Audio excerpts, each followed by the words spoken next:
tutti, benvenuti. Iniziamo un percorso che ci porterà ad applicare la nuova PAC nel 2015.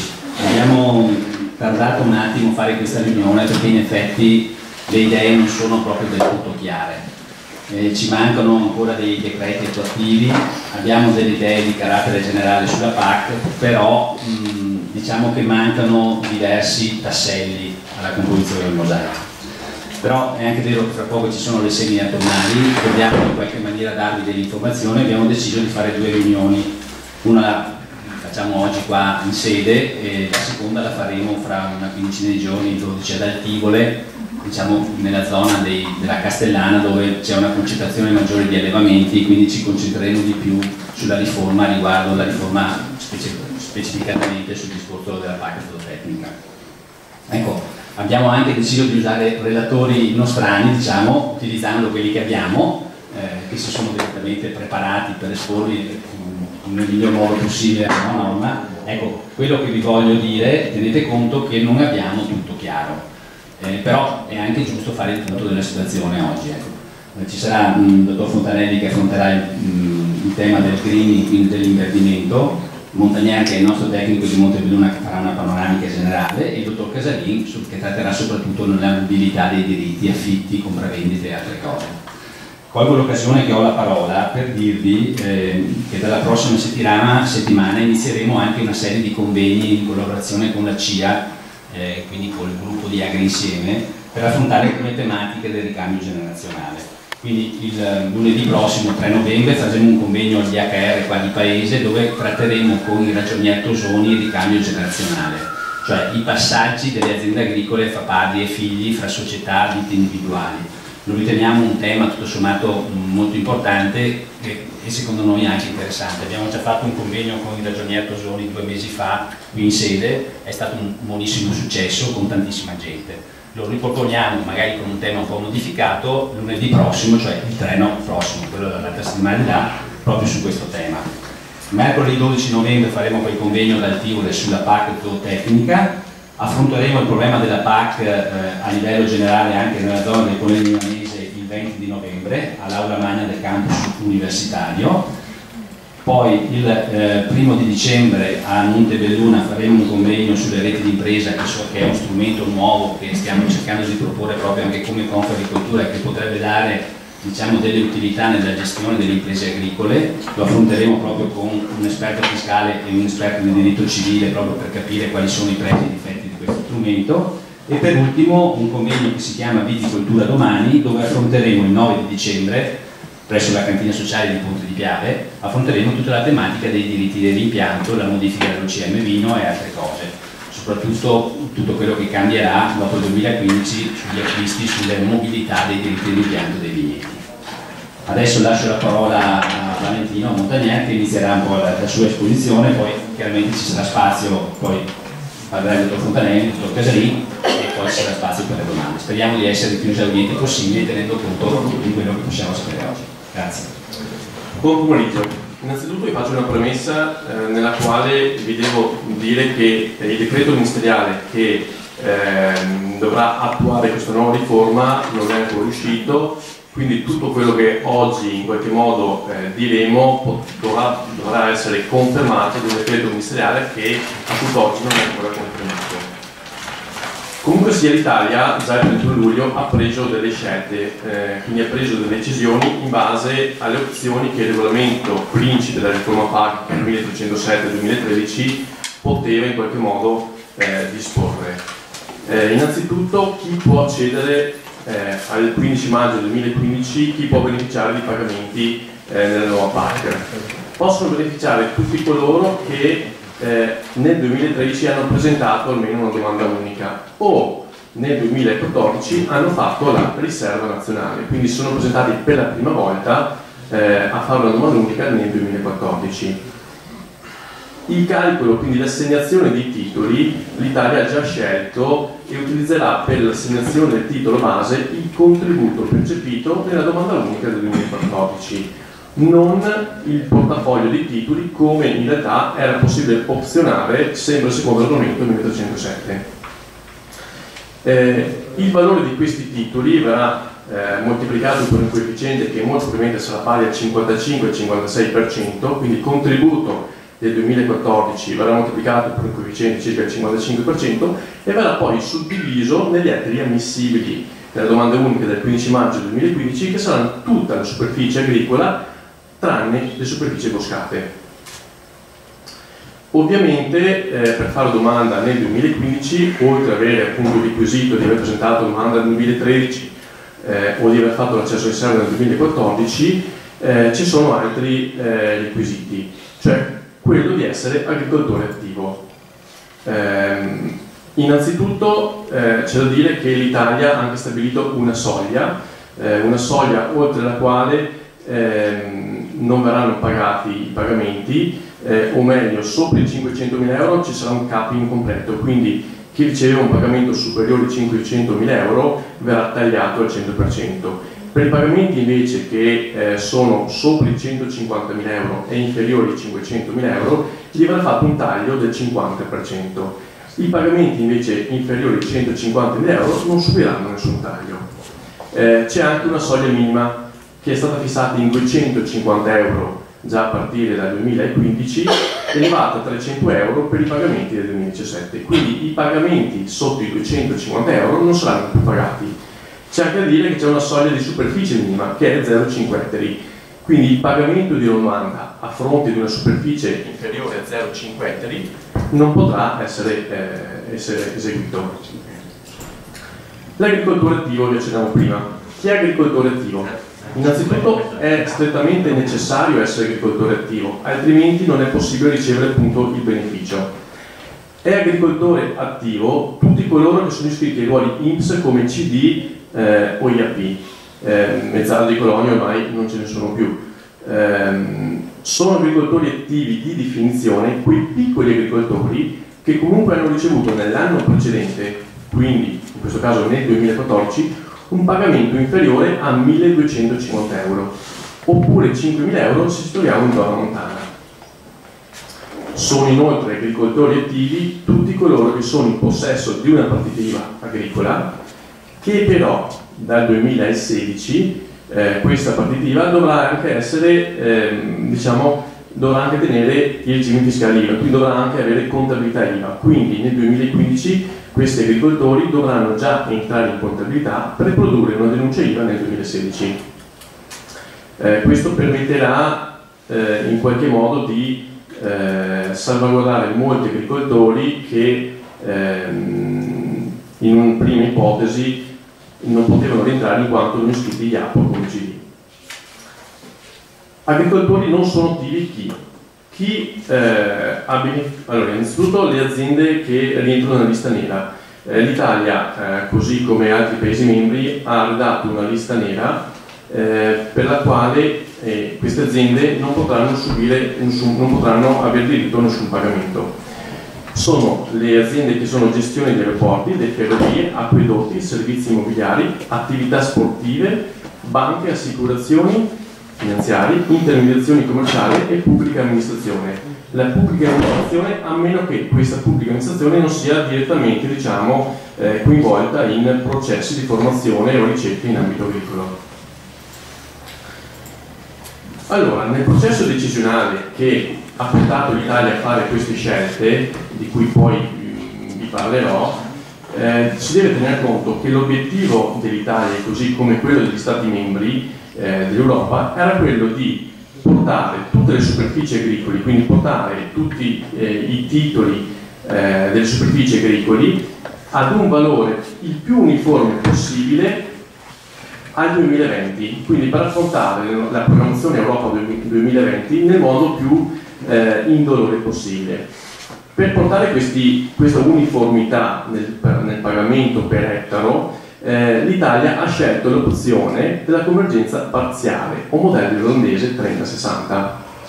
C'erano altre opzioni da scegliere. L'Italia ha scelto questo perché in qualche modo offre un paracadute di salvaguardia per tutte quelle aziende che in qualche modo avevano diritti di alto valore, soprattutto quindi le aziende zootecniche saranno in qualche modo più tutelate rispetto alle altre opzioni. Sicuramente risulta essere anche l'opzione con più tecnicamente di difficile applicazione, in quanto effettivamente il processo di calcolo è più complicato, ma sicuramente per le aziende zootecniche, quindi con titolo di alto valore, saranno una scelta sicuramente più tutelata. Questa in qualche modo è la torta del pagamento complessivo della PAC. L'Italia ha deciso di dare il 30% del pagamento del plato nazionale direttamente al greening. Il greening, poi il dottor Fontana vi illustrerà precisamente a cosa consiste, ma sicuramente è una fetta importante nei pagamenti della PAC. Ai giovani agricoltori è stato destinato l'1%, al premio accoppiato l'11% anziché il 15% come poteva scegliere l'Italia, e per questo la Regione Veneto nell'accordo Stato-Regioni è stata anche in qualche modo direttamente responsabile di un non accordo, perché tutte le regioni hanno firmato l'accordo tranne la Regione Veneto, in quanto non era d'accordo per questa riduzione del premio accoppiato. E infatti la zootecnia, soprattutto la carne, ne subirà le conseguenze maggiori. La riserva, un 2%, quindi per l'accesso alla riserva del 2015 è stato riservato, comunque nel futuro è stato riservato un 2% del plafond, mentre il titolo di base viene calcolato sul 56% del plafond nazionale. Come vi accennavo, l'Italia ha scelto la convergenza parziale. Questo vi permette appunto di creare una sorta di paracadute per i titoli di alto valore, però permette anche a quelle aziende che avevano un titolo di basso valore, permette a queste aziende di incrementare il titolo di basso valore fino a raggiungere una soglia che sarà circa il 60% del valore medio nazionale. Ecco, queste sono le scelte fatte dall'Italia. Innanzitutto c'è la regionalizzazione come Italia regione unica. Questo significa che l'Italia aveva la facoltà di scegliere anche di suddividere il proprio territorio secondo o regioni amministrative, quindi Veneto, Lombardia, Friuli, oppure anche zone omogenee, pianura padana, centro Italia, sud e peninsulari. In realtà ha scelto di fare regione unica. Questo in linea in qualche modo anche con l'opzione Europa 2020.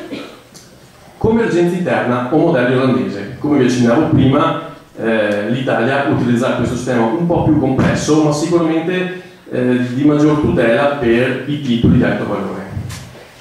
Il pagamento ecologico, ecco, scelta importante, anche qui è stata quella di utilizzare il greening come pagamento in percentuale sul titolo base. Questo cosa significa? Significa che se io ho di principio un titolo base di alto valore, anche il mio greening sarà di alto valore. Se invece il mio titolo è di basso valore, anche il mio greening sarà di basso valore. Questo comporta che le aziende con titoli di alto valore dovranno stare molto più accorti a rispettare il greening, perché in caso di contestazione subiranno una maggiore perdita di introiti. L'aiuto distributivo delle zone svantaggiate non sono state attivate, in quanto esistono già misure come l'indennità compensativa che salvaguardano e tutelano la zona montana. Per i giovani agricoltori si è deciso di usare l'1% della torta che abbiamo stato prima di pagamenti. In particolare i giovani agricoltori, il premio dei giovani agricoltori consiste nell'aumentare il 25% il titolo base per i primi 5 anni dell'insediamento del nuovo soggetto. Poi abbiamo i premi accoppiati, di cui appunto l'Italia ha riservato l'11% anziché il 5%, e di cui poi vi illustrerò alcuni dettagli. Per i piccoli agricoltori, vi accennavo prima, non sono altro che i pagamenti al di sotto dei 1.250 euro, e per questi soggetti sono esentati persino dall'obbligo del rispetto della condizionalità, o meglio, dovrebbero rispettarla ma non sono soggetti al controllo della condizionalità. Dal 2015 tutte le superfici agricole, compresi vigneti e serre permanenti, rientrano nel calcolo del pagamento a domanda unica. Quindi anche tutte quelle aziende che prima non facevano PAC in quanto non avevano superficie a cereali o comunque avevano tutte le superfici a culture permanenti, non avevano titoli, nel 2015 si troveranno di fronte alla possibilità di fare la domanda unica. L'ultima scelta dello Stato italiano è quella di utilizzare il pagamento del 2014, quindi il pagamento domanda unica del 2014, come calcolo base per i titoli del 2015 anziché utilizzare il valore del portafoglio titoli del 15 maggio 2015, 15 maggio 2014. Ecco, come vedete, questa sarà la situazione previsionale. Pagamento di base più greening, l'obiettivo è quello di arrivare a un valore unico di circa 300 euro ettaro. Cosa sarebbe stata diversa se invece l'Italia avesse optato per una regione, una sorta di regione amministrativa, quindi 450 euro nel Veneto, 200 euro in centro Italia, 400 nel sud, è stata una scelta diversa. Ecco. Quindi sintetizziamo le scelte dell'Italia. La regione unica amministrativa, convergenza parziale o modello di azienda 30-60 e il 30% del greening, quindi il 30% del prato nazionale è stato riservato al pagamento del greening. Allora, convergenza parziale 30-60 cosa significa? Significa che se io, una volta che mi viene assegnato il mio titolo iniziale, sono sopra il valore medio nazionale, significa che il mio titolo dovrà convergere verso il valore medio nazionale, ma questo titolo subirà una diminuzione massima del 30%. In questo modo, se io avrò un titolo di alto valore, comunque sì, scenderò, mi avvicinerò alla soglia media nazionale, ma non potrò perdere per oltre il 90%. Viceversa, invece, se la mia assegnazione di titolo nel 2015 avrà una soglia inferiore alla media nazionale, ho la garanzia che il mio titolo avrà un aumento e dovrà arrivare al 60% del valore medio nazionale del titolo. Qualora il titolo assegnato sia notevolmente inferiore alla media nazionale, il valore unico nazionale verrà aumentato di 1/3 della differenza che c'è tra il 90% del valore medio nazionale e il valore unico iniziale. Questo cosa significa? Se il valore unico iniziale è di 25 euro, quest'ultimo è aumentato di 1/3 tra la differenza che c'è tra i 113,70, che è il 90% del valore medio unico nazionale, che ipoteticamente è circa 189 euro, e 25 euro, che è il mio titolo base. Quindi questo titolo avrà un valore complessivo di 54,56 euro, che è la somma tra 25 euro, quindi che è il valore unico iniziale, e 29,56 euro, che è 1/3 della differenza. In pratica, contributo 2014, il 55% di questo contributo viene diviso nella SAU, quindi in tutta la superficie agricola, compresi vigneti e serre permanenti, nel 2015.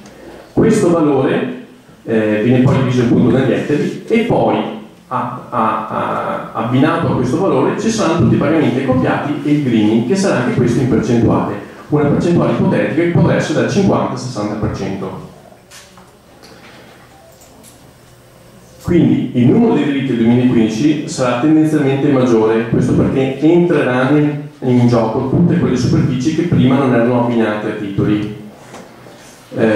Qualora nel 2015 invece io subisca una diminuzione della superficie, e questa diminuzione della superficie mi crea un incremento del valore per ettaro, perché se nel 2014 avevo 100 ettari e nel 2015 mi presento per domanda unica con 50 ettari, è ovvio che avrò un incremento del valore per ettaro di titoli. Il 50% di questo incremento viene dato alla riserva nazionale, quindi dobbiamo stare attenti a non diminuire eccessivamente la superficie che c'è tra il 2014 la domanda unica e nel 2015.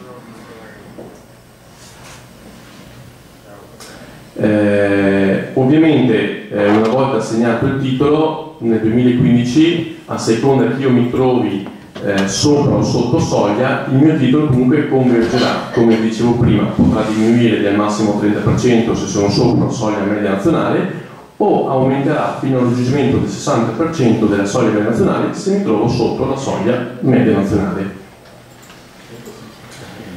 Un esempio in cifre indicative. Ovviamente tutte le ipotesi di cifre che vi ho elencato sono indicative in quanto il decreto ministeriale non è ancora stato fissato e in quanto dovremo capire quanta superficie nel 2015 saranno richieste all'interno della domanda unica. Con un'azienda di 100 ettari, ovviamente nel 2014 aveva 100 diritti per un pagamento totale di 90.000 euro, quindi 900 euro a diritto.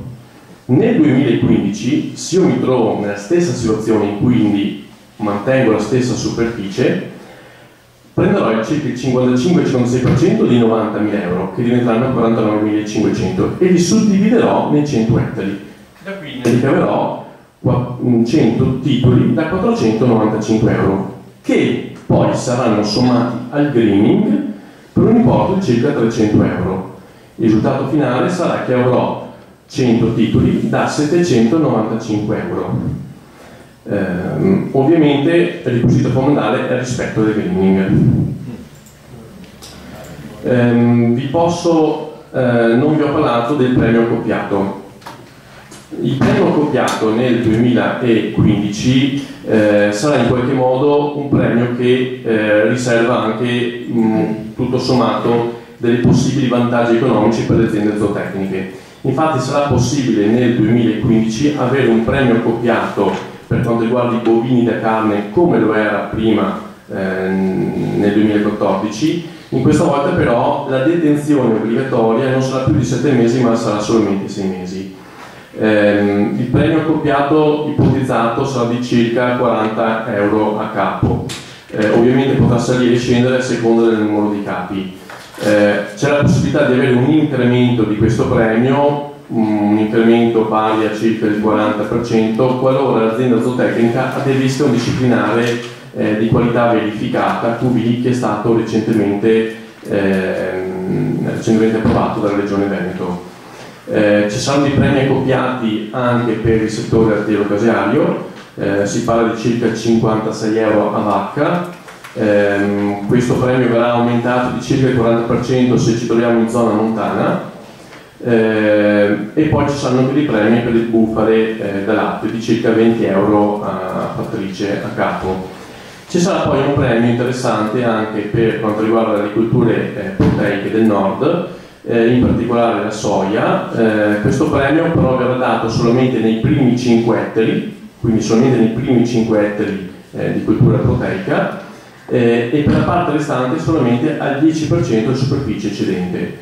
Quindi nel caso di un'azienda che faccia circa 15 ettari di soia verranno dati per i primi 5 ettari il premio accoppiato, che è appunto previsto di circa 97 euro. Per la superficie eccedente, che è pari appunto ai 10 ettari, solamente il 10% di questa superficie, quindi solamente un ettaro, verrà dato il premio accoppiato.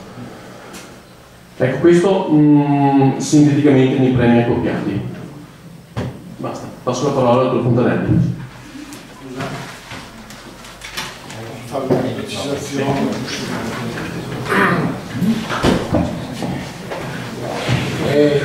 Per integrare quanto ci ha detto Valentino, in modo che non abbiamo dubbi sul discorso dell'interpretazione del valore dei titoli.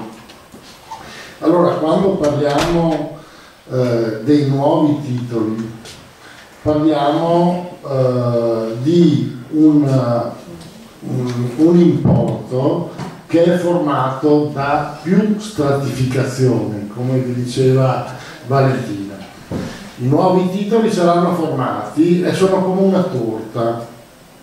Alla base c'è il titolo base, poi c'è il greening che è una percentuale, circa il 60% su quel titolo base, poi c'è eventualmente lo strato che riguarda i giovani agricoltori, poi c'è eventualmente lo strato che riguarda gli accoppiati. Questa è la torta con i suoi strati.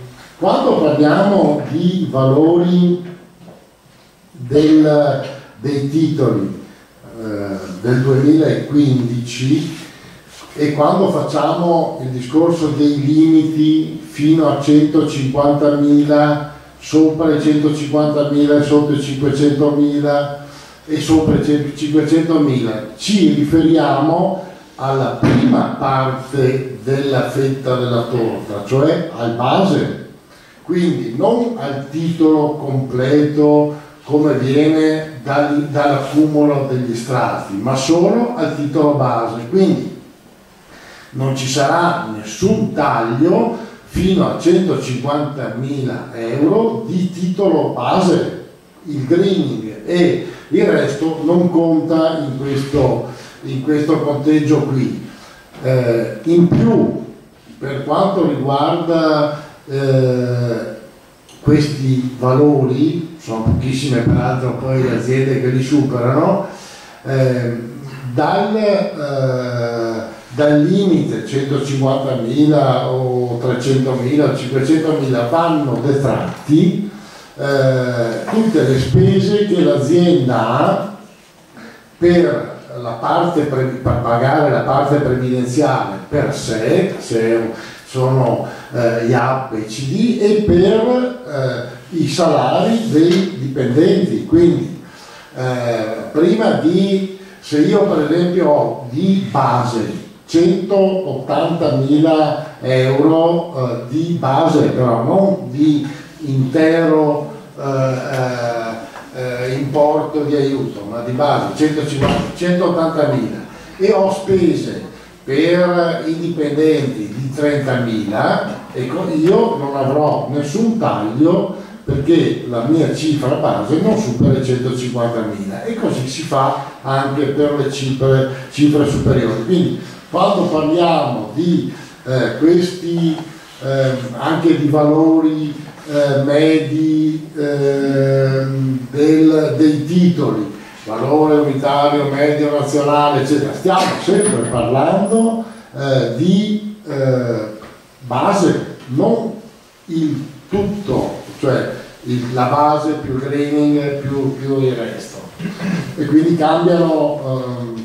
Questo discorso dobbiamo averlo abbastanza chiaro. L'altro discorso, traducendo in prosaico quello che ha detto Valentino, per quanto riguarda i soggetti che oggi sono in esenzione IVA perché hanno un volume di affari inferiore ai 7.000, per cui oggi si limitano a farsi fare le autofatture quando vendono e a registrare le fatture di acquisto senza presentare la dichiarazione dei redditi. Ecco, dal prossimo anno, se vogliono essere considerati agricoltori attivi, dovranno andare in contabilità come tutte le altre aziende, quindi non rimanere nel limite di esenzione. Questo è importante perché vuol dire che dal 1° di gennaio del 2015 questi, quando fatturano,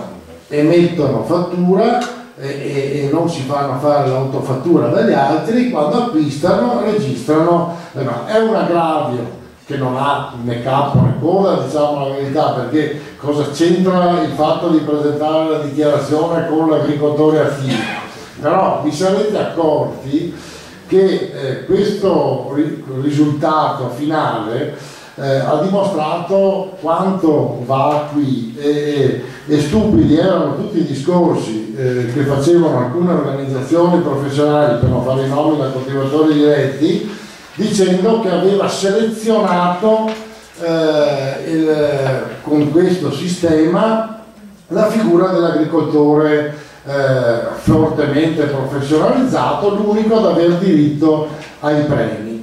Allora, se voi mi dite che queste figure qui sono necessariamente agricoltori professionalizzati, non è vero niente, cioè non è vero niente nel senso che per quanto ci riguarda noi, pianura, fino a 1.250 euro percepiti nell'anno precedente e fino a 5.000 se ho un'azienda prevalentemente montana, non devo dimostrare nulla, niente. Io non devo dimostrare di essere agricoltore attivo, lo sono per definizione. Poi basta che sia iscritto all'INPS o come CD o come IAP, e poi basta che abbia una partita IVA agricola. Il fatto che sia sotto il regime di esonero mi costringe a tenere una contabilità del tutto inutile, ma comunque alla fine di questa giostra praticamente non è che ci sia stata una diminuzione dei futuri beneficiari, sono quelli di prima come prima, solo che abbiamo fatto finta di trovare l'agricoltore attivo. E anche la parte per quanto riguarda i cattivi, no? Cioè quelli che i cattivi sono quelli che non possono essere considerati agricoltori attivi perché hanno le banche, hanno le assicurazioni, hanno no. In realtà ci rientreranno tutti di nuovo perché molte banche, molte assicurazioni hanno delle aziende agricole con una propria personalità giuridica distinta da tutto il resto, perché per il 90%, quindi anche questi ci entreranno, forse faranno più difficoltà agli aeroporti, ma insomma non è che l'aeroporto di Tessera ci sconvolga la vita. Quindi praticamente abbiamo fatto finta di individuare un agricoltore attivo, in realtà l'agricoltore attivo lo siamo praticamente tutti, e quindi non c'è una grande distinzione.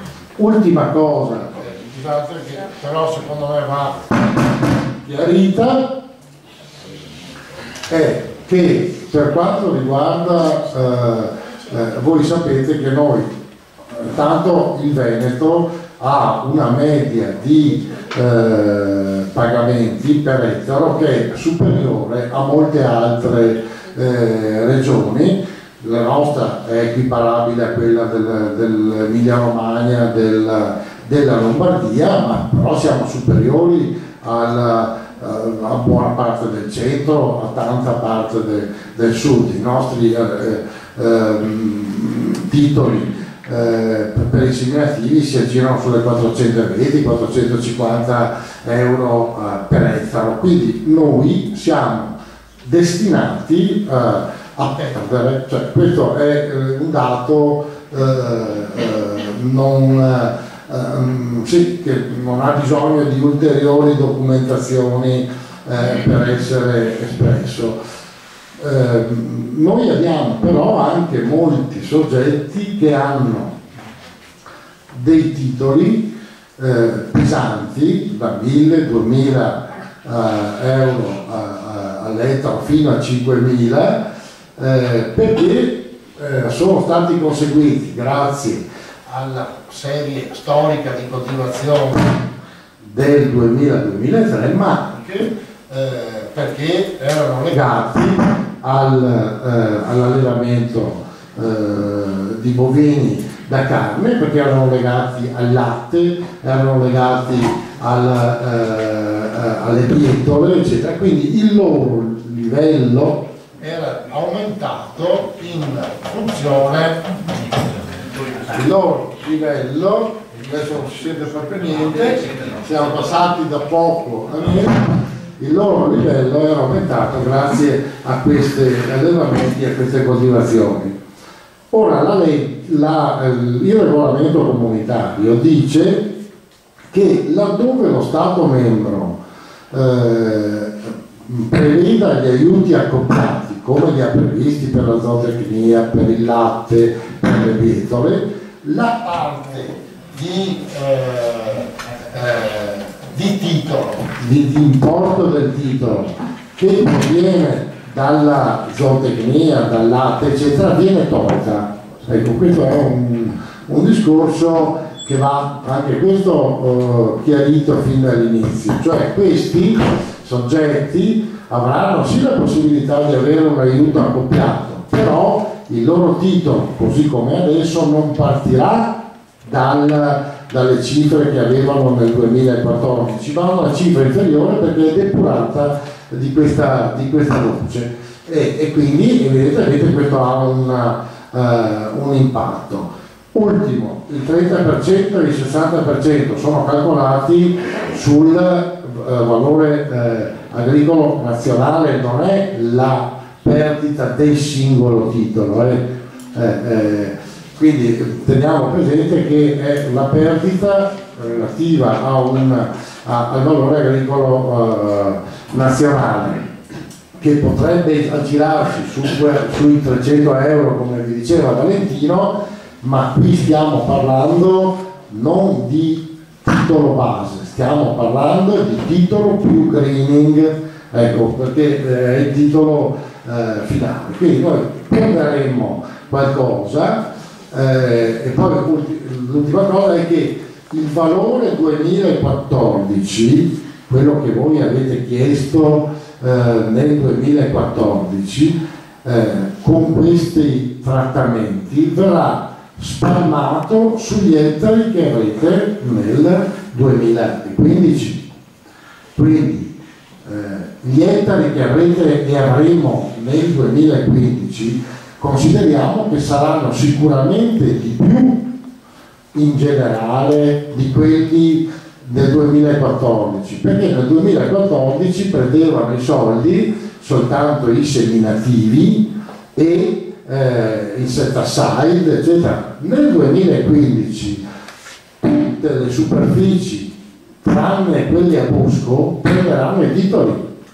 Quindi se voi avete un'azienda che ha 20 ettari di seminativo e 10 di vigneto, vi porterete dietro l'eredità dei 20 ettari, ma li spalmerete sui 30, perché dal 2015 ortofrutta, tutte le colture arboree, tutte le colture, ripeto, tranne i boschi, saranno superfici eleggibili, quindi il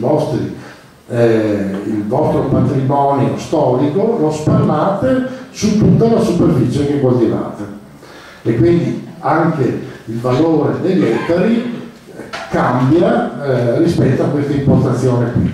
Logicamente da una parte ci sono i vigneti, i frutteti che partono da zero e vanno su, dall'altra ci sono i titoli pesanti che vanno giù. Questo è il gioco con cui andremo a giocare dal 2015. Okay?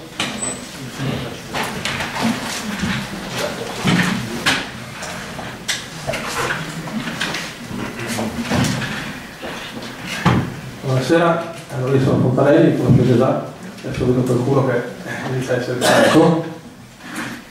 Mi aiuto con delle diapositive.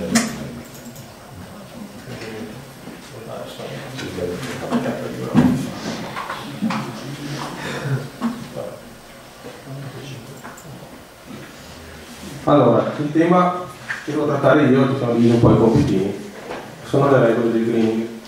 Fino adesso avete sentito parlare di valori di titoli assegnati e dovete considerare che questi valori a voi un po' cadranno dall'alto, nel senso che voi la macchina del calcolo e gli importi percepiti nel 2014, la superficie che avrete nel 2015 e quindi i valori che ne conseguono quando fanno tutti i vari giochetti di divisione, di moltiplicazione, non è che siano dei valori che voi potete influenzare più di tanto.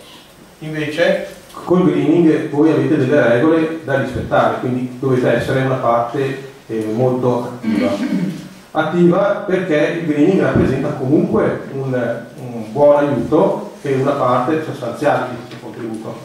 E se vedete ci sarebbero i pagamenti detti un po' a 4 strati che si dividono sulla vostra superficie agricola.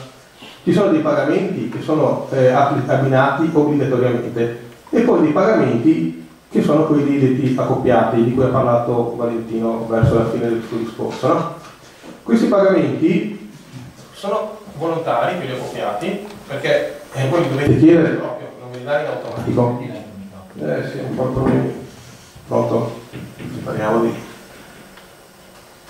Quello che invece diciamo è un pagamento che ricevete un po' in automatico, è il pagamento di base, a cui si sommerà questo pagamento famoso di greening. Poi ci saranno anche gli aumenti del 25% di base per i giovani agricoltori. Questi qui sono tutti abbinati in maniera obbligatoria, questi invece io li posso applicare in maniera un po' volontaria, diciamo. Allora, sto greening che cos'è? Vedete queste tre foto, no? La diversificazione culturale, la prima. Poi abbiamo dei prati e poi abbiamo delle zone con la siepe, vedete una fascia tampone vicina.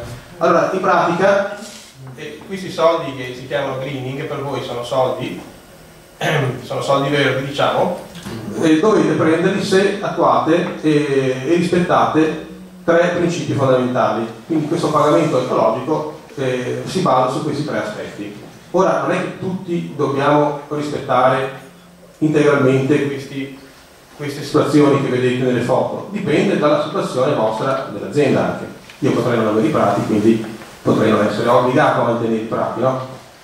Adesso lo capiamo andando avanti.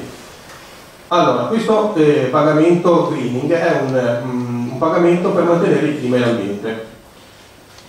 Voi pensate che questa PAC ha suscitato grandi polemiche, grandi giochi, però di base hanno dovuto mantenere il principio che l'agricoltura faceva ambiente, perché a livello europeo ci sono molti problemi, molte pressioni che non vedono di buon occhio effettivamente l'attività agricola che prende dei contributi. Per prendere dei contributi bisogna gestire la cosa in maniera tale da dire sì, è vero, ti prendo dei contributi, però guarda anche che io ti salvaguardio l'ambiente, ti mantengo l'ambiente. Quindi è stato un po' un modo per cercare di mantenere anche i contributi, perché l'idea non è quella di aumentare i contributi perché c'è la crisi, l'idea era quella di pian piano livellare i contributi fino a farli sparire, e quindi si vede anche poi nella diciamo, applicazione nostra in Italia, diciamo, comunque una convergenza verso un livello più basso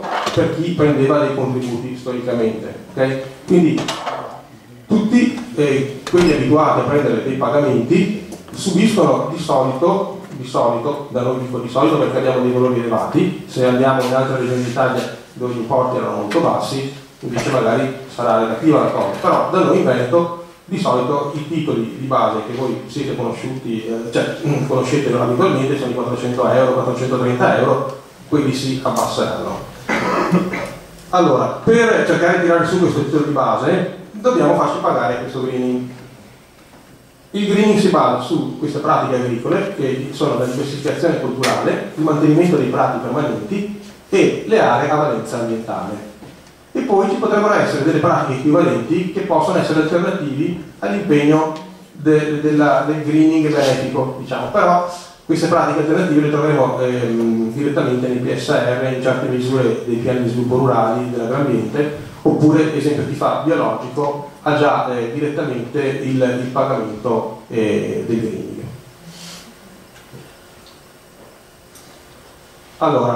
Come fare questo greening? Perché lo scopo di questa riunione è sì di illustrare un po' tutte le novità, che sono parecchie, e quindi immagino anche per voi una certa confusione, però lo scopo è anche quello di dire, attenzione, chi fa le semine, ci sono delle percentuali da rispettare nelle semine.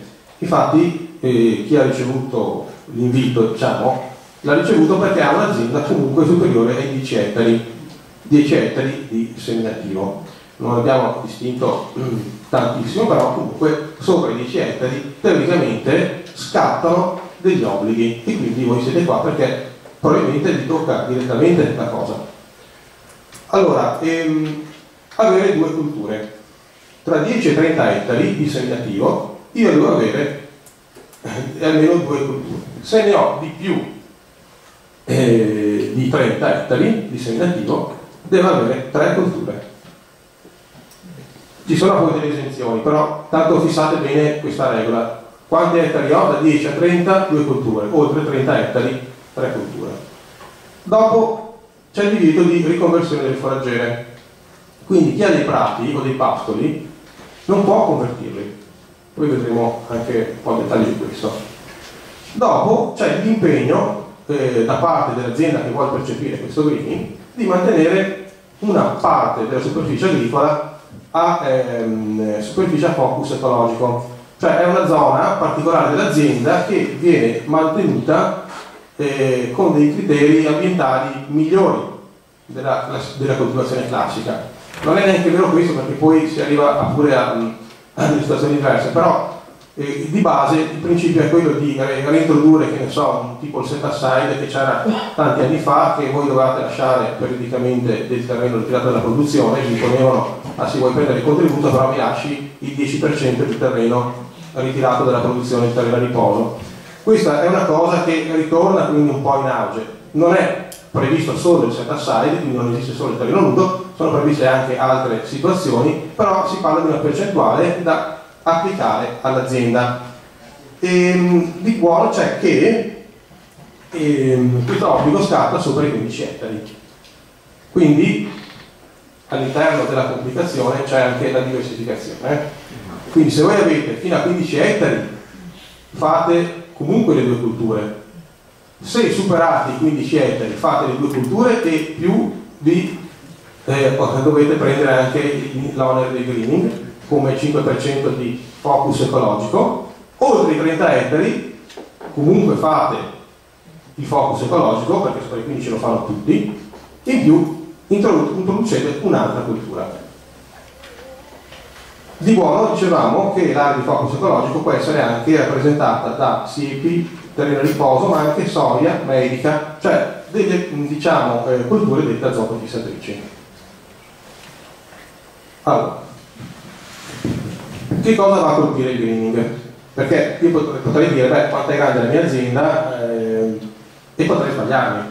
Io devo guardare solo alcune cose, devo guardare quelli che sono i seminativi, cioè queste considerazioni, ma sono tra 10 e 30, oltre i 30, dovete applicarle solo sulla superficie a seminativo. E quindi dobbiamo introdurre il concetto di cosa significa il seminativo, no? Allora, le culture permanenti, i frutteti, i vigneti, gli oliveti, gli agrumeti e altre, quindi tutte quelle permanenti, sono esentate, quindi queste le devo detrarre dalla mia superficie con l'impegno del greening. Quindi non è la superficie, la SAU, che voi avete, la superficie agraria utile che coltivate, è quella che voi avete al di fuori delle culture permanenti. Quindi io potrei avere, per assurdo, 8 ettari di mais e 40 ettari di vigneto, non devo fare la seconda cultura, perché quel vigneto non fa, è sempre SAU, è sempre azienda agricola produttiva, ma non fa parte del seminativo a cui vado ad applicare il greening. Quindi chi ha solo vigneti e parteciperà anche all'assegnazione dei nuovi titoli non deve fare un tubo. Quindi diciamo che da questo punto di vista va anche bene. Ecco, poi ci sarebbe in questa tabella un po' la definizione di quelli che sono i tipi di utilizzi dei terreni. Quindi abbiamo la superficie agricola, la definizione di seminativo, le colture permanenti, i prati, l'erba e le altre piante a parte da foraggio, i vivai e il bosco c'è con rotazione rapida. Quindi quando andremo noi a fare la domanda unica e andremo a focalizzare quelli che sono i vari premi e fare le varie combinazioni, prendiamo in considerazione queste categorie. Allora, se io ho un vivaio, mi prendi i titoli? Sì, mi prendi i titoli. Se ho un prato permanente, va bene. Se ho un seminativo, va bene. Quello che non va bene sarebbero i boschi, quelli normali, diciamo, potrebbero essere altri tipi di culture, però se io ho visto un bosco, per esempio, scelgo la rotazione rapida, quel tipo di bosco rientra invece in gioco, quindi anche sulle culture permanenti poi bisogna fare delle distinzioni.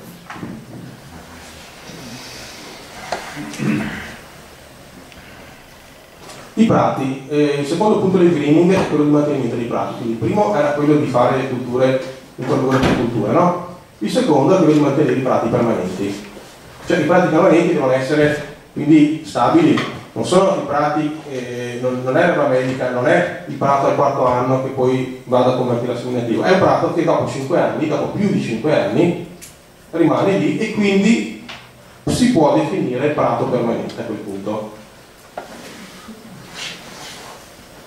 Gli stati designano poi questi prati, cioè loro teoricamente dovrebbe individuare quali sono i prati permanenti, quelli veri da non poter convertire. Su questi voi non potreste fare molto.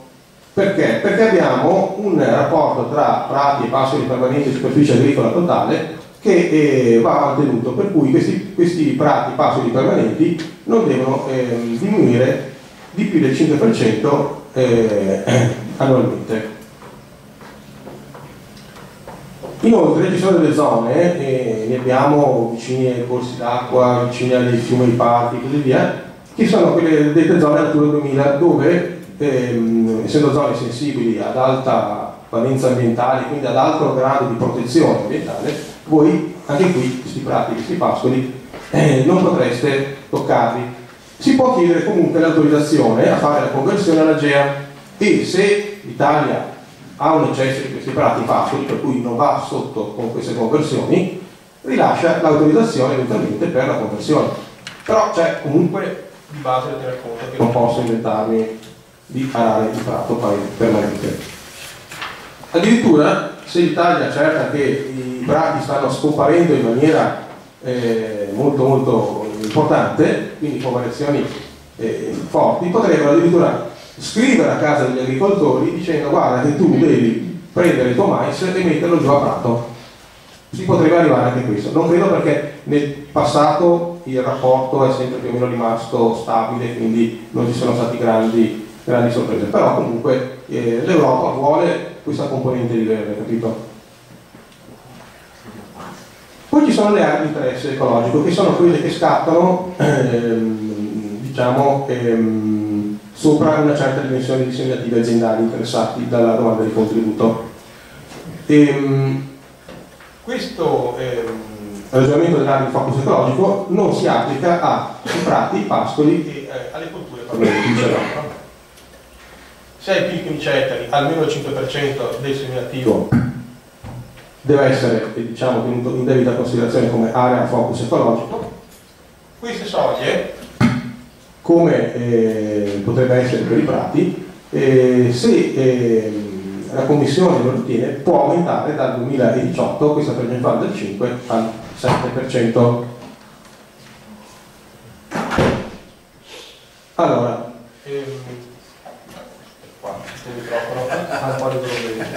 allora chi ha più di 15 ettari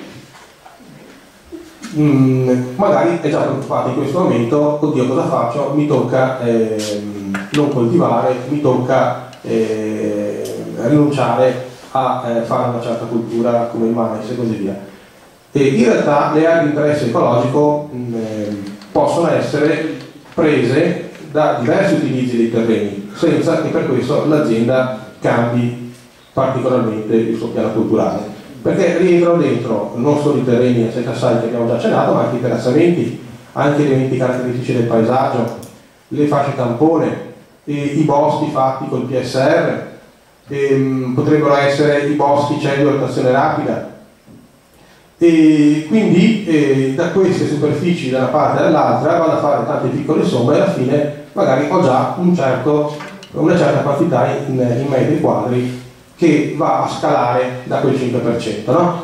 E poi quello che residua cosa faccio? Faccio una cultura azoto fissatrice, quindi non dobbiamo avere paura di questa cosa, perché cosa vuol dire una azoto fissatrice? Una medica, una soia, quindi non è che non è possibile più coltivare.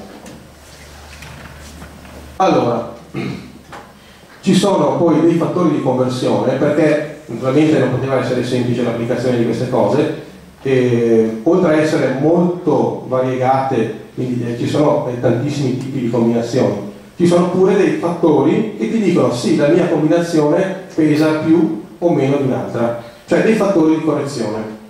Dopo li capiamo meglio.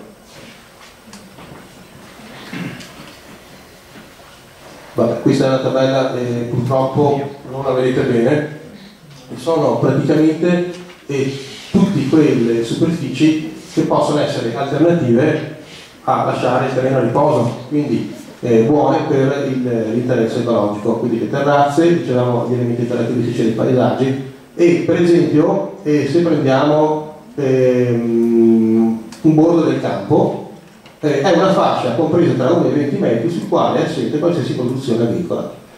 Oppure prendiamo dei muretti a pietra tradizionali, oppure degli alberi isolati con la chioma di almeno 4 metri. Cioè tutte queste superfici vengono sommate e sottratte quel 5% a scalare.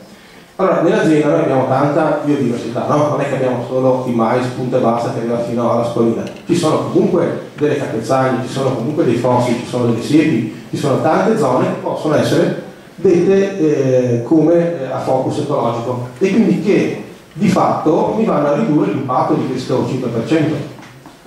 Come fare per capire quali sono le mie zone focus ecologico? Questo è il dilemma vero. Per me il problema, vedendo un po' le domande, le foto delle vostre aziende e così via, non è tanto dire accidenti qua con il 5% come faccio. Chiaro che se ho una superficie molto elevata in una piana completamente drenata e così via, è difficile non avere veramente del terreno a riposo. Però negli altri casi, dove abbiamo situazioni più variegate, di fatto io potrei avere già nella mia azienda, tra una cosa e l'altra, quasi assolto a questo obbligo del 5%. Il problema sarà come attribuirlo. Cioè la grossa paura che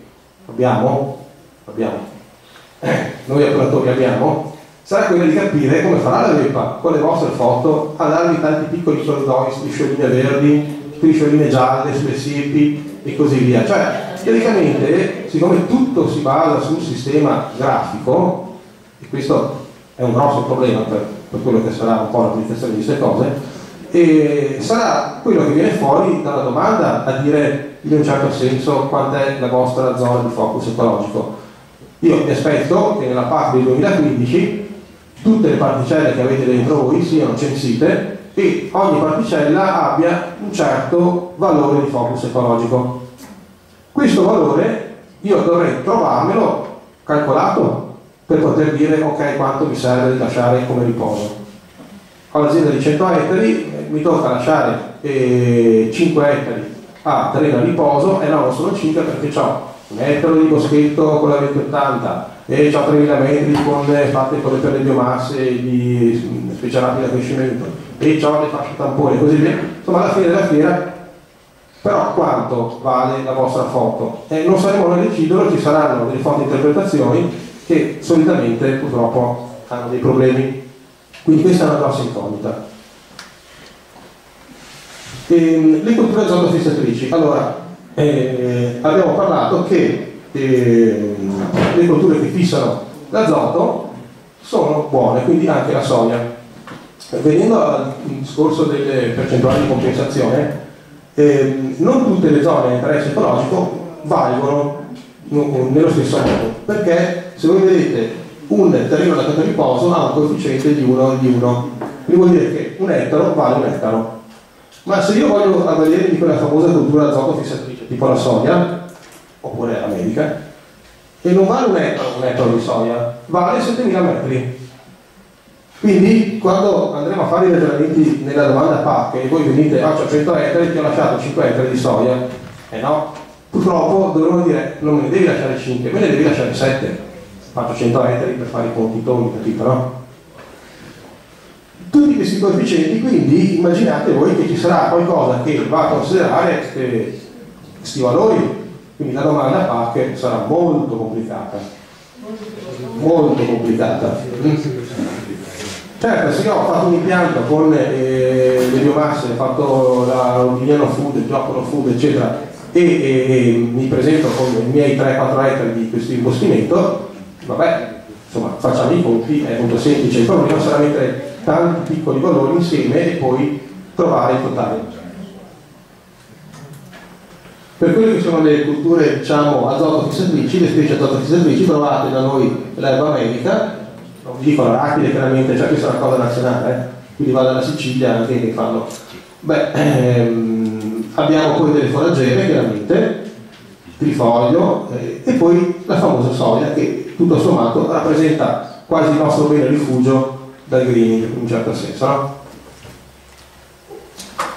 Allora vediamo un esempio con questi fattori di conversione. Abbiamo una superficie di 7 ettari. Ci mettiamo una azoto fissatrice. Cosa significa? Significa che io mi trovo che anziché avere 7 ettari, 4,9, cioè devo dividere per 0,7. Se ho invece una siepe, 300 metri lineari di siepi, sapete la 214 domanda siepi e boschetti, qualcuno di voi qua dentro ha fatto domande di siepi e boschetti e c'ha 300 metri di siepe metri lineari. Quanto vale come assorbimento per i green? Quella vale come un fattore di conversione pari a 10, quindi alla fine 3000 metri. Quindi io con 300 metri ne guadagno 3000. Se ho un albero isolato sono altri 3000 metri, cioè 100 metri lineari di piante alto flusso, no? I fossati, se ho delle fasce tampone lunghi fossati,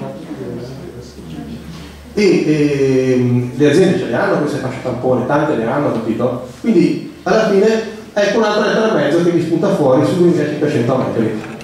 Quindi alla fine il mio greening, la superficie convertita, in qualche modo ritorna a 7 ettari. Okay? Il problema sarà fare questi conteggi. Un altro esempio, adesso vediamo se avete capito come si fa la diversificazione. Cioè adesso dovete tornare a casa e fare la semina e non vi dovete sbagliare. Allora, girasole, grano duro, coriandolo, pisello, lasciate perdere, sono culture, ok? Voi fate finta che sia mais o qualcos'altro al posto del coriandolo, non importa. Questa è la superficie dell'azienda, sono 110 ettari. A fianco della tabella vediamo quant'è la percentuale di inseminativo. Allora, il girasole su 32 ettari occupa il 29% di quell'azienda. Questa azienda quante culture deve fare? 3, perché sono qui 30 ettari. Perfetto. La regola vuole che io con le culture però non possa dire faccio 99 ettari di una cultura e 1 ettaro la seconda cultura, oppure 98 ettari una cultura e ne faccio una e una per fare 3 culture di altre 2 diverse. La regola purtroppo mi condiziona moltissimo, perché si parla di 2 culture fino da 10 a 30 ettari, di cui la principale va fino al 75% della superficie. Quindi su un'azienda da 100 ettari, facciamo finta per semplificare, no, anzi facciamola da 20 ettari, io non posso inventarmi di fare 19 ettari di mais e 1 ettaro di soia, okay? Perché al massimo dovrei fare il 75% di mais. Lo stesso se ho 100 ettari, che ho le 3 culture, la regola vale che devo avere 3 culture di cui la principale non può essere più del 75% e la seconda cultura può essere elevata, ma comunque mi deve lasciare lo spazio di almeno un 5% per la terza cultura. Detto questo, io potrei fare 33 ettari, 33 ettari, 33 ettari, è a posto, non è un problema. L'importante è che il famoso mais, monocultura di mais, non vada oltre il 75% in percentuale. Dei seminativi, parliamo sempre dei seminativi, cioè qui abbiamo fatto all'inizio delle premesse dicendo a cosa si applicano queste percentuali, quali sono i scaglioni 10-30 ettari, sono quelli dei seminativi, non dei vigneti. Anche per le aziende zootecniche. Ma per tutte le aziende, qualsiasi azienda sul territorio nazionale. Allora, per quello che riguarda questo esempio, l'azienda qua, avendo 110 ettari, mi fa 1, 2, 3, 4, 5 culture. Perfetto. C'è una cultura che è più del 75%? No. Quindi l'obbligo della prima cultura non superiore al 75% l'abbiamo mantenuto. La seconda cultura mi lascia spazio per almeno un 5% delle altre culture che rimangono? Sì, perché vedo che ho un 3,5 e un 13, quindi sono a posto. Qua potrebbero esserci anche 10 culture, non è un problema. Io vado sempre a guardare la principale e quella dopo la principale più rappresentativa. Ok? Vediamo per quello che riguarda invece il fattore di ponderazione, l'azoto fissatrice. In questo caso io ho un pisello, quindi ho 4 ettari, valgono per 0 diviso 0,7, valgono 2,80 ettari. Vado a fare la somma con le mie siepi, 300 metri, gli alberi, i fossati, alla fine ottengo 3,55 ettari. L'azienda ha un problemino perché dovrà fare su 110 ettari il 5% che sono 5,5 ettari. In questo modo non ci riesce perché purtroppo il valore del pisello, in questo caso dell'azoto fissatrice, da 4 ettari mi passa a 2,80.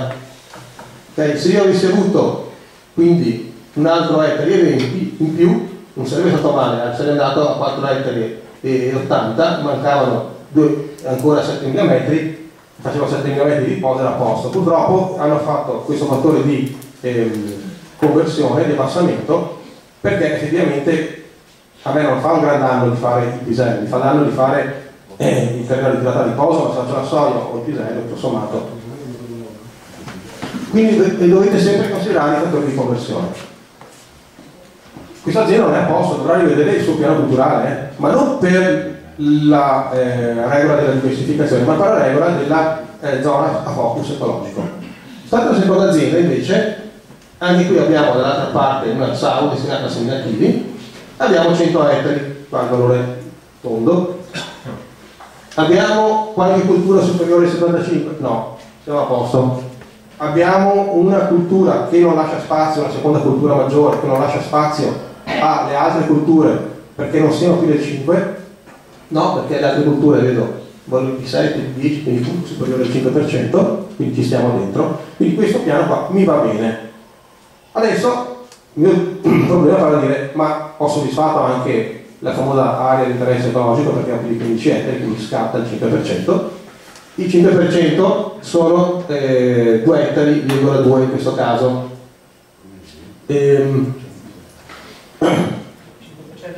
Aspetta. Perché c'è... Sì, no, vabbè, ma perché mi fa ad esempio questo? Perché si è preso dalle tabelle che ha fatto la Scherelli. Vabbè, non mi dice quant'è il valore. Strano che mi faccia l'esempio con il confronto.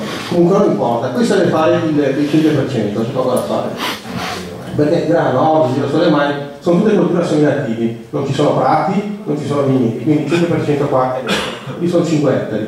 8.900 metri col fattore di conversione sono di meno, per cui ci mancherebbe da aggiungere però una cultura azotofissatrice, qua non ne vedo e quindi purtroppo Il girasole per il centro-sud vale come... non credo, aspetta che torniamo su, qua alterarsi, vediamo un po' se c'è il girasole.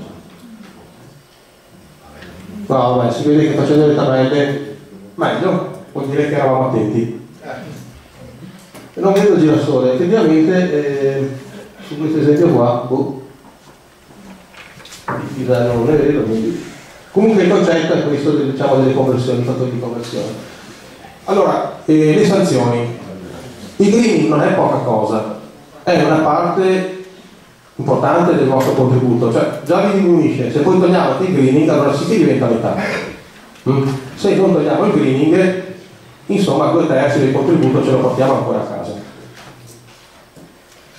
Allora, il mancato rispetto del greening comporta una riduzione del pagamento ecologico. Diciamo che per i primi 2 anni voi perdete questo pagamento. Questa norma vale fino al 2016. Quindi per il 2015 e il 2016, se ci sono dei problemi col greening, ve lo tolgono. Dal 2017 invece scattano delle penalità anche sul resto dei pagamenti. Quindi avete delle sanzioni anche sul pagamento di base, che vanno dal 20% e poi aumentano al 25%. Ecco, queste sanzioni che si applicano anche in anni diversi aumentano, non parlano di condizionalità. Cioè, la condizionalità è un'altra cosa ancora. Quindi il greening è una parte della condizionalità. La condizionalità che voi già conoscete oggi, alcuni di voi sono chiamati il controllo della campione per i registri e altre cose, e se il registro non è correttamente compilato scatta la sanzione del 3%, del 5% e così via. Queste cose, la condizionalità di questi controlli, di questi rispetti, sono oltre il greening. Non è che salta la condizionalità, non esiste più.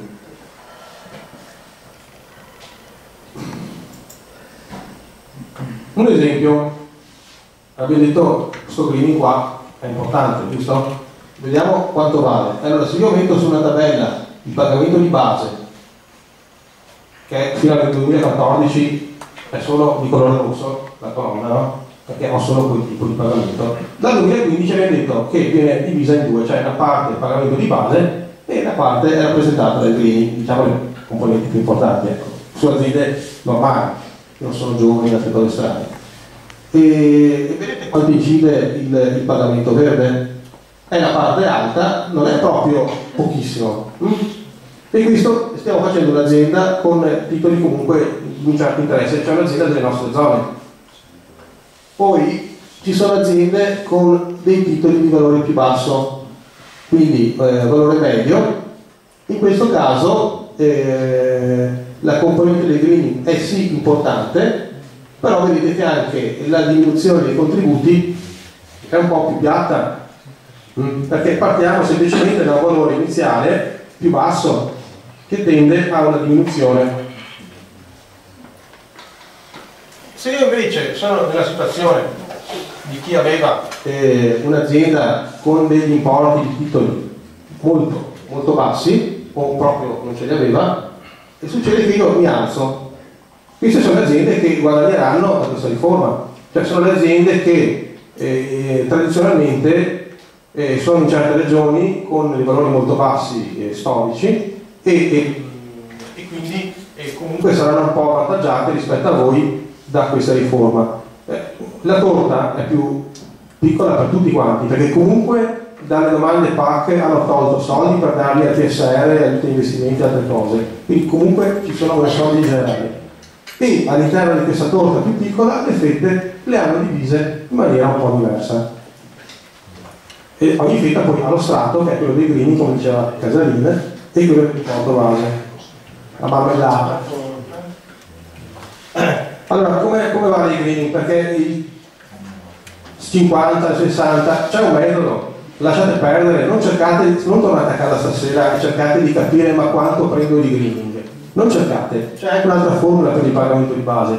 Tanto ci sono delle incognite che, come nel pagamento base, non sono riconosciute in questo momento qua, perché sono le risorse finanziarie che ci saranno, per carità, sono stabilite, però non sappiamo quanti saranno i diritti all'aiuto totali, quanti saranno assegnati. Quindi anche il valore di tutti i diritti all'aiuto attivati dalle regioni di pagamento di base ogni anno. Queste variabili qui fanno sì che oggi, come oggi, è difficile dire quanto è il mio valore. Andiamo a delle stime, un titolo può essere del 55%, 60% di quello che voi avevate preso nel 2014 e una metà o 60% di questo importo già ridotto è rappresentato dal greening. Alla fine 2/3 può essere quello che andrete a prendere di quello che prendevate prima, più o meno. E un'altra cosa molto rapida, che poi vorrei finire, è farvi capire come si dovranno incastrare tutti questi pagamenti. E anche questo, come sulle foto, sarà un altro bel problema, perché noi abbiamo scelto una cosa buona per mantenere il portafoglio storico e tante altre cose, però una cosa cattiva per quello che riguarda il meccanismo di applicazione, perché oggi fare per esempio un PSR mi crea dei paletti che prima avevo fino a un certo punto, adesso ne avrò ancora di più, perché possono pagarmi di quello che rimane dopo aver tolto la condizionalità e il greening. Allora tutto il resto può essere dedicato come impegno verde allo sviluppo rurale. Cosa significa? Che questi meccanismi fanno sì che quello che io già oggi obbligatoriamente vi devo osservare come io azienda agricola devo osservare come greening e come condizionalità, non me lo possono pagare con la domanda 214 dell'ambiente, perché sto già facendo una roba obbligatoria, non ti pagano per una cosa che già sei obbligata a fare. Queste situazioni qui avranno dei riflessi sulle domande agroambientali, quindi in regione stanno cercando di fare i salti mortali per cercare di incastrare in qualche modo, di far prendere più soldi all'azienda agricola, però non violando l'impegno di non fare un doppio pagamento. Questo qua è il doppio finanziamento che viene fuori purtroppo in questo momento, dove ho delle zone che tipo mettiamo un'area Natura 2000, un tipo di contributo agroambientale, e va a finire che io ti pago per fare una cosa che è già obbligatoria in quella zona. Non è più possibile. Col greening poi c'è questo ulteriore problema che, tornando a quello di prima, anche il greening adesso si è sovrapposto a quella situazione che prima era data solo dalla condizionalità e basta. Cioè prima vi toglievano la condizionalità, adesso vi devono togliere anche il greening. Quello che rimane allo sviluppo rurale, cioè il PSR. Parlo di PSR agroambientale, no? Investimenti, acquisto macchine agricole e cose simili, no? Andiamo avanti perché queste cose magari... Ecco, queste sono le norme della condizionalità. Allora, le dovete sempre rispettare. Solo che vengono trasformate. Allora io ho messo qua le regole vecchie e il nome di quella nuova. Voi non state neanche a leggerle, perché quando sarà il momento, purtroppo dovremo uscire di nuovo in queste situazioni qua e devi guardare che devi rispettare questo, quest'altro, eccetera. In realtà queste norme non è che siano nuove, vengono trasformate con dei nomi nuovi. Qualcosa cambia, qualcosa sparisce, però grosso modo l'impianto rimane. Ecco, questo per dire quello che succede un po'. Scompaiono alcuni atti, aspetta che corro dietro. Scompaiono alcuni atti, esempio, l'avvicinamento delle culture. Ecco, questa è una cosa importante, perché vi dà l'idea anche di questo tipo di riforma, no? L'avvicinamento delle culture vi taglia il 5% se dopo 5 anni continuate a fare la stessa coltura, quindi monosuccessione di mais, per dire questo è mancato rispetto all'avvicinamento, e in caso di controllo a campioni d'ufficio avete il 5% di taglio. Quest'anno vale, chi è campionato quest'anno di prova che ha fatto per 5 anni di mais, gli tagliano il 5% su tutto il contributo, ok? Tutto il contributo preso di tutti, anche ristrutturazione, qualsiasi cosa. Questa roba scompare. Scompare perché viene sostituita dalla diversificazione delle culture. Tra l'altro l'Italia è grande, io potrei avere un'azienda in Emilia Romagna, un'azienda in Veneto e una in Puglia, e decido di fare 3 culture per i prossimi 5 anni: frumento, grano duro in Puglia, mais al nord e al centro il girasole. Ho fatto 3 culture, sono a posto. Cioè se io rispetto i miei 30 ettari da una parte, 30 al centro, 30 al sud, io sono a posto, e per 5 anni faccio monosuccessione senza nessun problema, quando adesso era sanzionata al 5%. Cioè, questa è una cosa abbastanza incongruente, no? E il motivo è perché non sono capaci di controllare l'avvicinamento particella per particella, per cui hanno ritenuto farlo a blocchi e dire vabbè, puoi anche farlo sempre sullo stesso posto. Non vedo molto. Comunque diciamo che scompaiono quindi alcune situazioni, anche la densità minima di pascolo, alcuni atti però non è che voi potete distribuire i fanghi come vi pare, scompare quell'atto lì verrà tradotto in qualcos'altro, come li conosciamo noi qualcosa scompare, comunque l'avvicinamento non ci interessa più. Pagamenti accoppiati, perché torno su questo tipo di mascherina? Perché mi serve sul discorso della soia. Allora, questo pacchetto del 11% è questo che mi sono portato a casa con Italia, poteva essere il 15, ho scelto che è l'11, vabbè. Di buono cosa c'è? Cioè che abbiamo un plafond di 10 milioni legati alla cultura soia al nord, perché al nord Italia, Lombardia, Veneto, Emilia Romagna, Piemonte, Friuli Venezia Giulia, noi in queste regioni solamente, se facciamo la cultura d'orticoltura soia, ci prendiamo dei soldini. Allora, quanti sono questi soldini? Si diceva 95-97 euro, dipende. La conta è quella, 10 milioni. Quanti fanno domanda soia? Se adesso tutti quanti escono dicendo soia, capito? Va a finire che la torta diventa sempre più piccola. È chiaro che questi ragionamenti dipendono poi da quanti saranno gli agricoltori che vanno a fare la loro domanda la soia, il 5% di soia per il greening, oppure addirittura per prendere direttamente il primo copiato. Ecco, c'è un tetto, hanno introdotto un fattore, diciamo, di terminazione, per cui il contributo non lo prendi se fai tutta l'azienda a soia, la fai fino a un massimo del 10% della superficie aziendale totale e con una franchigia di 5 ettari.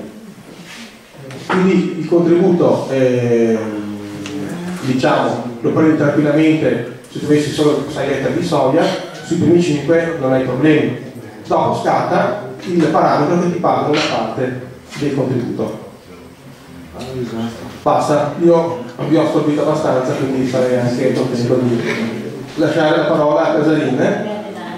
Allora, ecco, le domande. Abbiamo un altro argomento che è molto delicato. Come facciamo? Facciamo prima le domande? Dai, ce la facciamo tutto, dai. Io faccio 3 minuti. Dai. Allora io lascio la parola a Casarin che ci pensa anche lui a darvi purtroppo storbirvi ancora un po'. Molto brevemente. Allora, se avete ascoltato bene questa esposizione qui vi rendete conto che questa è la riforma della PAC che nasce come semplificazione delle regole per ottenere gli aiuti comunitari.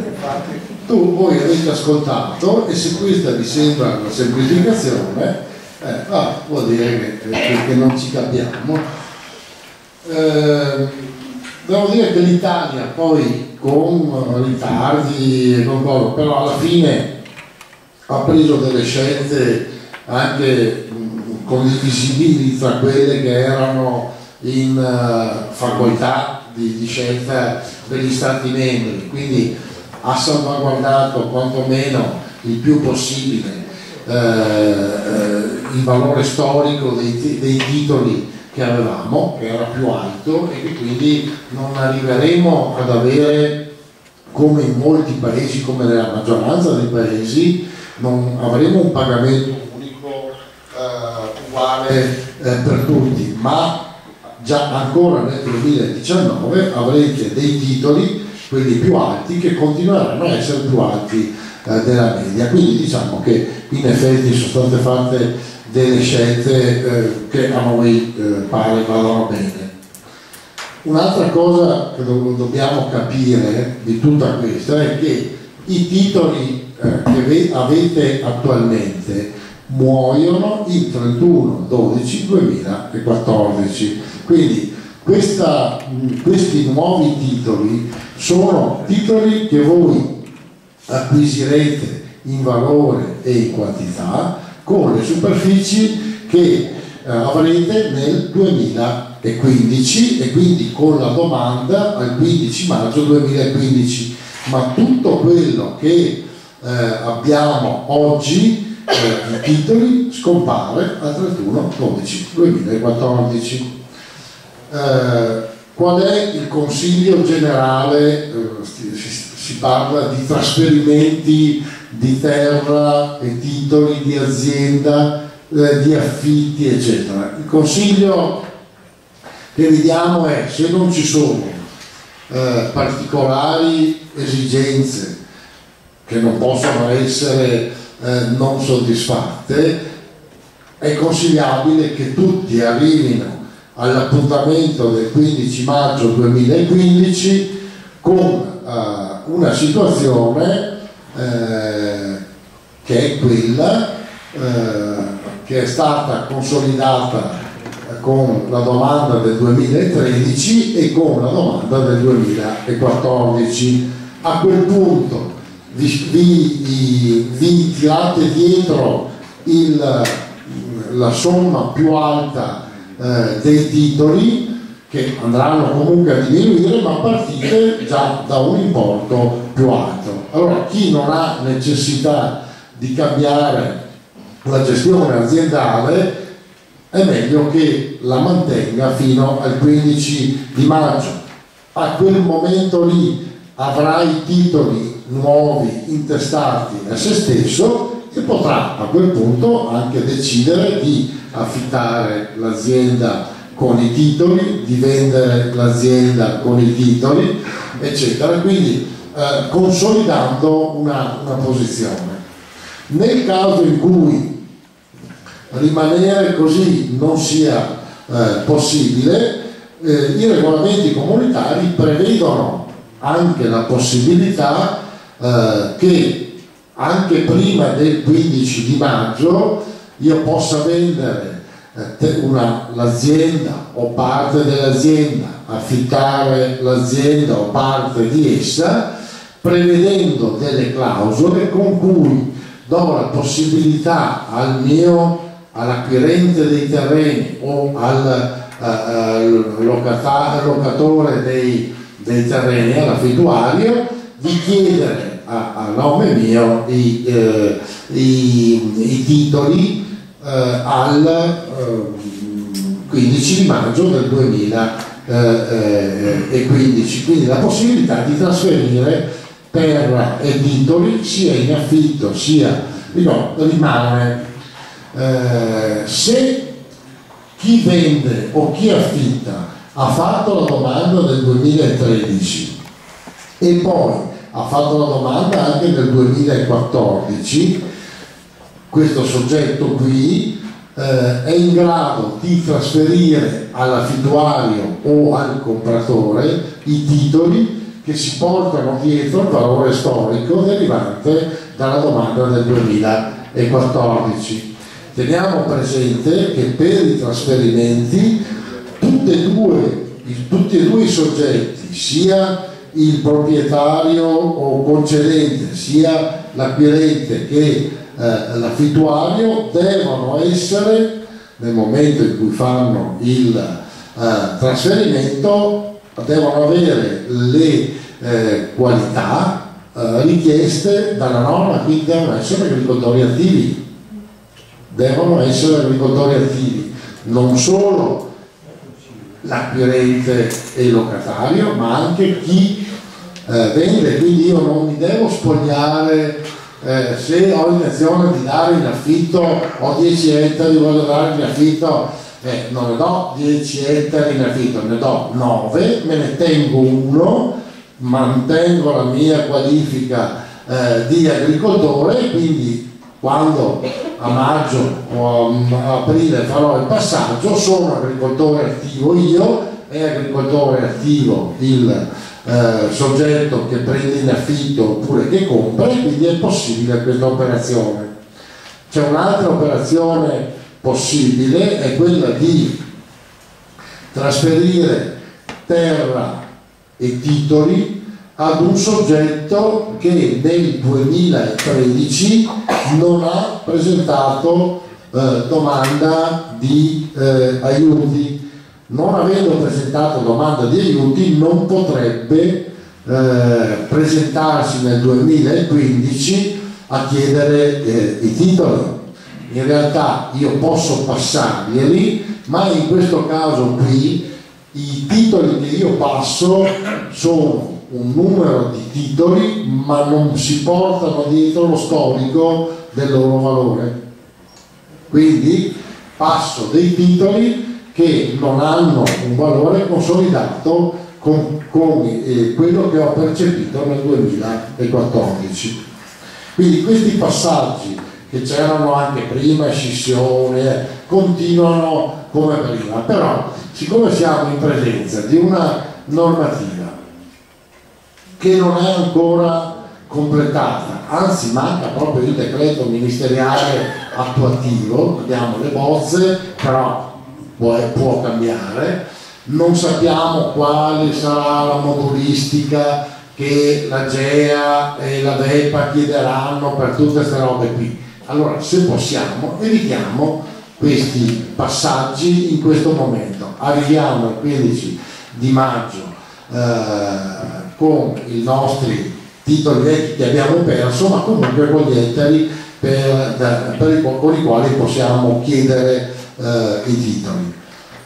Un'altra cosa, se io avevo 10 ettari a seminativo e avevo 5 ettari di vigneto, prima mi davano i 10 ettari, 10 titoli per i 10 ettari a seminativo. Nel 2015 però io ho gli stessi 5 ettari di vigneto che avevo anche nel 2015, che avevo anche prima. L'ammontare dei titoli che ho preso nel 2014, che erano per 10 ettari, nel 2015 lo divido sui 15. Ecco, quindi mi porto in dote un importo che spalmo su tutti gli ettari che ho nel 2015. Qua bisogna essere molto precisi, alcuni magari anche nei fascicoli non hanno neanche tutte le superfici, ma bisogna, siccome tutta questa roba qua si basa sugli ettari che io ho nel 2015, bisogna stare attenti di aver considerato tutte le particelle che possono comunque portare dei no. È chiaro che se io sono un proprietario e ho affittato terra e titoli, oggi 2014 io sono proprietario di titoli che ho dato in affitto. Questo però vale fino al 31/12/2014, perché al 1 gennaio 2015 quei titoli passano all'affittuario e non sono più miei come concedente dati in concessione all'affittuario, ma sono suoi dell'affittuario.